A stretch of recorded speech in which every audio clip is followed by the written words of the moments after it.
bin mir sicher, wenn du diese 3 Tipps beachtest, dass der Einstieg in das Slap-Bass-Lernen für dich gar nicht so schwierig ist und du sehr schnell merkst, wie viel Spaß es denn macht, auf dem Bass zu slappen.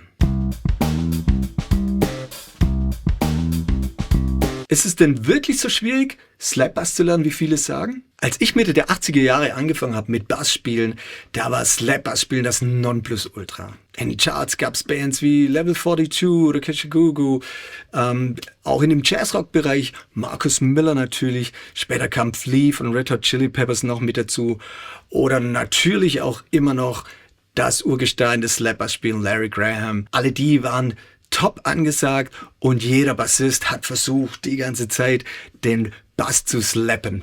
Ich natürlich auch. Ich zeige dir jetzt mal, was ich in den vielen Jahren dazugelernt habe und was ich denke, was die häufigsten Fehler sind, die es zu vermeiden gibt, um mit dem Slap-Bass-Spielen mehr Spaß zu haben und das auch viel, viel besser hinzubekommen. Der häufigste Fehler, der mir eigentlich immer auffällt im Bassunterrichten, ist, dass zu viel Wert auf die Technik gelegt wird und zu wenig auf den Groove. Die Grundidee bei dem Slappen auf dem E-Bass kam mehr oder weniger eigentlich von dem Bassisten Larry Graham, der mit seiner Mutter zusammen in der Band gespielt hat und da ist der Drummer ausgefallen. Und er musste jetzt den Schlagzeugrhythmus ersetzen mit seinem Bassspiel. Und da kam er auf die Idee, den Daumen zu nehmen und die Finger zum Anreißen der Saite. Das heißt, der Daumen ersetzt die Bassdrum, das Anreißen, oftmals die Snare. Und deswegen ist es auch eine der besten Übungen, einfach einen Drumgroove zu nehmen und mal nur zu der Bassdrum mit dem Daumen zu spielen. Hörst jetzt gleich einen Drumgroove? Hör da mal rein, wie denn die Bassdrum spielt, versuch dir das Pattern zu merken und dann mit dem Daumen, vielleicht am Anfang sogar mal nur mit abgedämpften Saiten, dafür die ganze Hand auflegen, nicht nach unten drücken, sondern nur auf die Saiten drauflegen, dass die gedämpft sind und dann mit dem Daumen die Saite anschlagen. Das gibt jetzt mal nur noch so einen dumpfen Sound, aber es geht jetzt auch noch gar nicht so wirklich um Technik und Sound, sondern um den Groove und das Feel. Versuch's jetzt der Bassdrum zu folgen.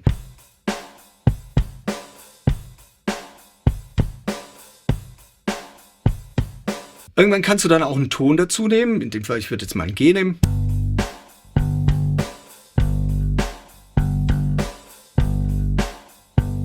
Und kannst da vor allem mit den Längen ein bisschen rumspielen. Oder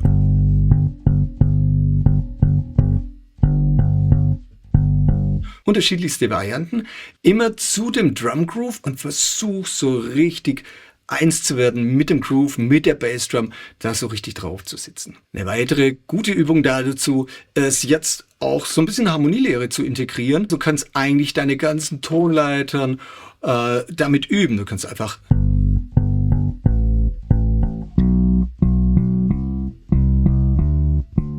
und so weiter. Such dir eine Tonleiter aus, such dir Töne aus, kannst auch nur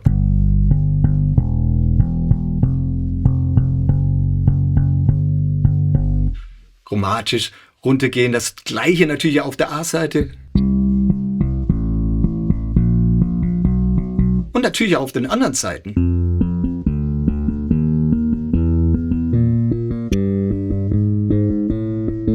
Und das wichtig, immer zu dem Drum Groove, immer erstmal drauf achten, hey, groovt es, wie sitzt denn mein Spiel in dem Drum Groove drin, passt das alles gut zusammen. Als nächstes integrieren wir die Snare. Sobald der Snare-Schlag kommt, der ganz oft auf die 2 und auf die 4 kommt, reißen wir die Saiten an und machen so den Drum Groove komplett.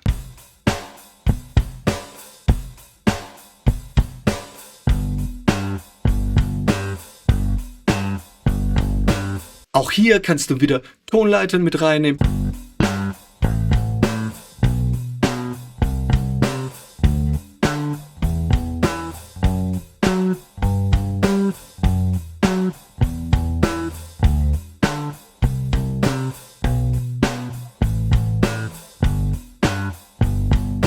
Und so weiter. Oder wie vorhin chromatisch.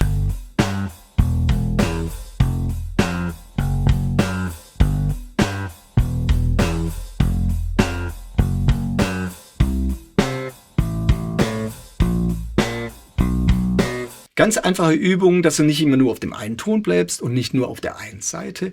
Das Griffbrett hoch und runter spielen. Hauptsächlich du spielst zu dem Groove und es klingt richtig vom Timing.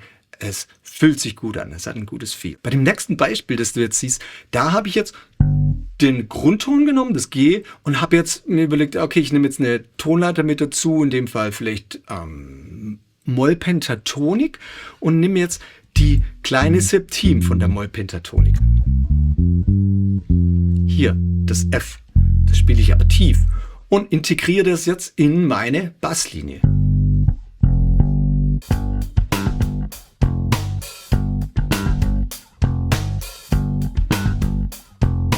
So kannst du jetzt ganz einfach aus einem simplen Schlagzeuggroove mit ein paar Tönen aus einer Tonleiter eine coole Slap-Bass-Linie machen. Im nächsten Beispiel haben wir jetzt einen Shuffle Groove. Auch da wieder aufpassen mit dem Feel.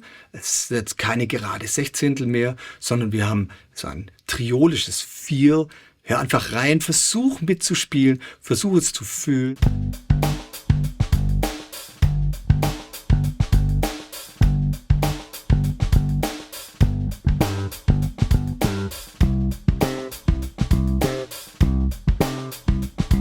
Das Zweite, was mir ganz oft auffällt, ist, dass es mit dem Sound Probleme gibt. Das heißt, du vergisst die Saiten zu dämpfen, du hast zu viele Nebengeräusche und dadurch klingt alles auch unsauber. Der Sound ist auch viel, viel stärker beeinflusst durch deine Spieltechnik als durch irgendeinen Amp oder deinen Bass. Klar klingt ein Jazzbass anders als hier so ein Precision-Bass oder sonst irgendein anderer Bass. Wenn wir an so einen Bass-Slap-Gott wie Marcus Miller denken, ich behaupte, der ist ganz egal, auf welchem Bass der spielt und mit welchem Amp. Der klingt immer wie Marcus Miller und er klingt vor allem immer super, super gut. Seine Töne sind so aufgeräumt, es klingt fein, sauber, lässig, ohne viel Anstrengung. Den Sound beeinflusst, wie gesagt, die Spieltechnik.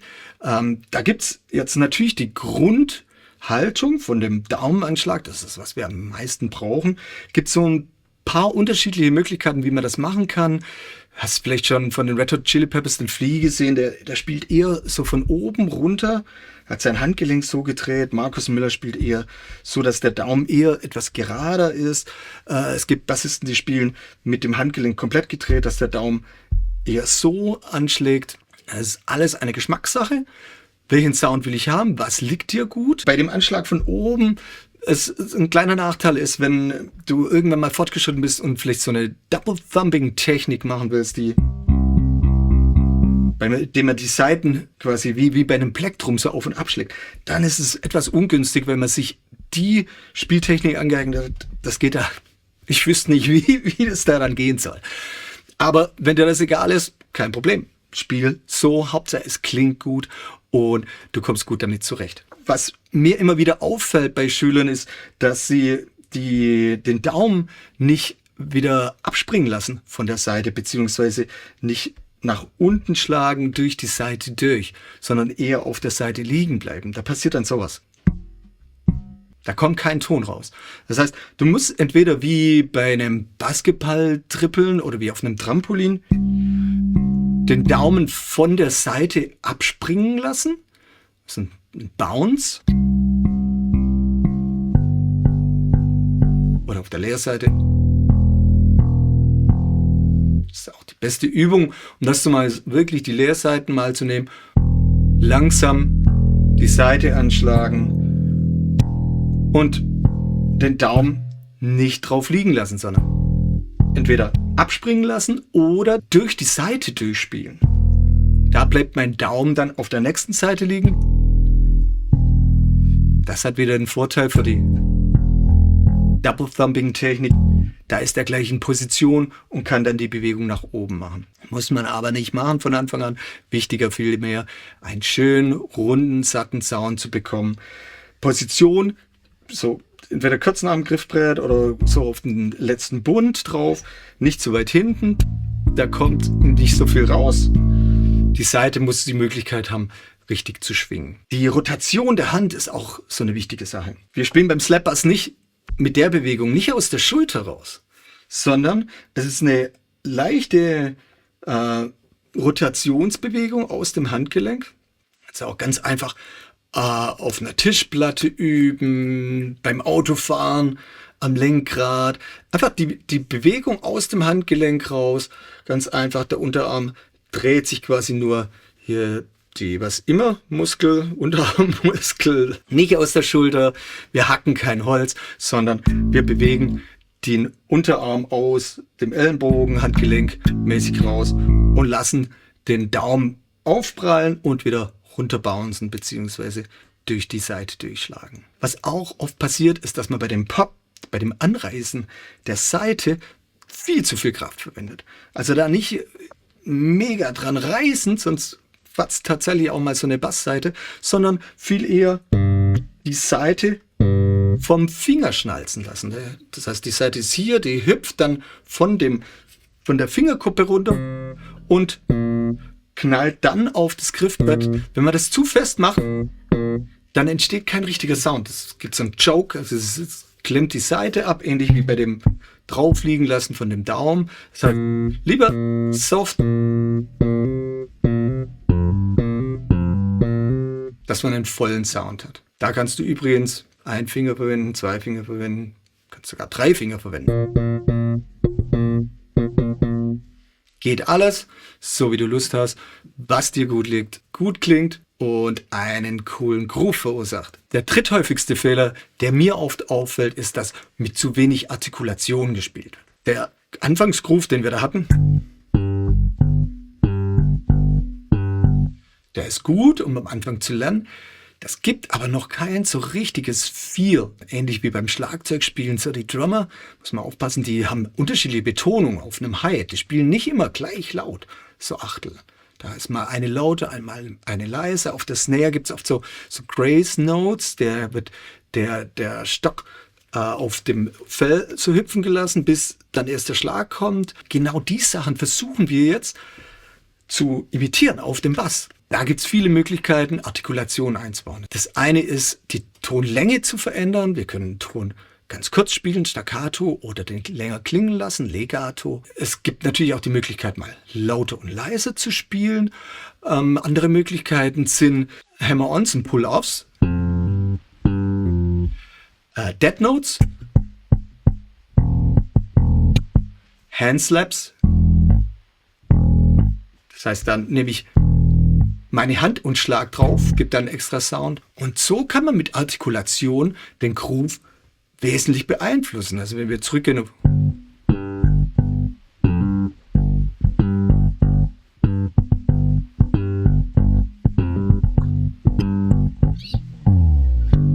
Slides, was immer du Lust hast, damit einzubauen, wenn es hilft, den Groove zu verbessern und mehr Schlagzeug viel reinzubringen, dann ist es das Richtige.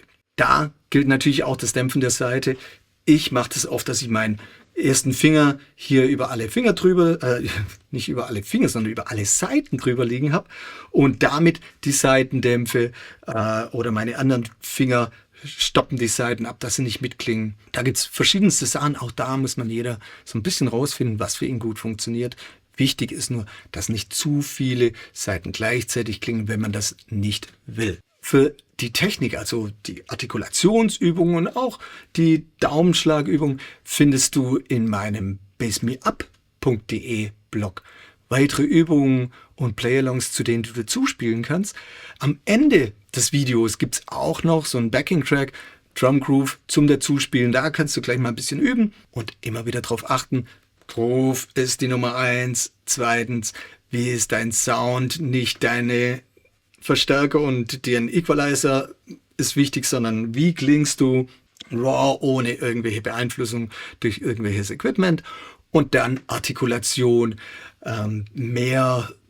viel reinbringen, mehr wie ein Drummer klingen und weniger wie eine Maschine. So, das war's auch schon wieder. Ich hoffe, da war jetzt einiges Neues für dich dabei. Neue Ideen, um Slapbass zu lernen. Ist wirklich nicht so schwer, wie es aussieht oft. Man muss einfach mal loslegen, machen, kann nichts passieren. Hauptsache Spaß dabei haben. Ich freue mich, wenn du natürlich meinen YouTube-Kanal abonnierst, hier draufklickst, dann bekommst du immer wieder eine Nachricht, wann es ein neues Video von mir gibt. Mehr Infos zum Basslernen gibt es natürlich auf meinem bassmere.de Blog. Da findest du auch die Übungen und Downloads mit Backing-Tracks. Nach meinem Gelaber kommt auch noch ein Backing-Track. Da kannst du dann gleich zu den Drums dazu spielen. Also nichts wie ran, pack den Bass aus, slap, freu dich drauf los und hab viel Spaß dabei. Bis bald. Ciao, ciao.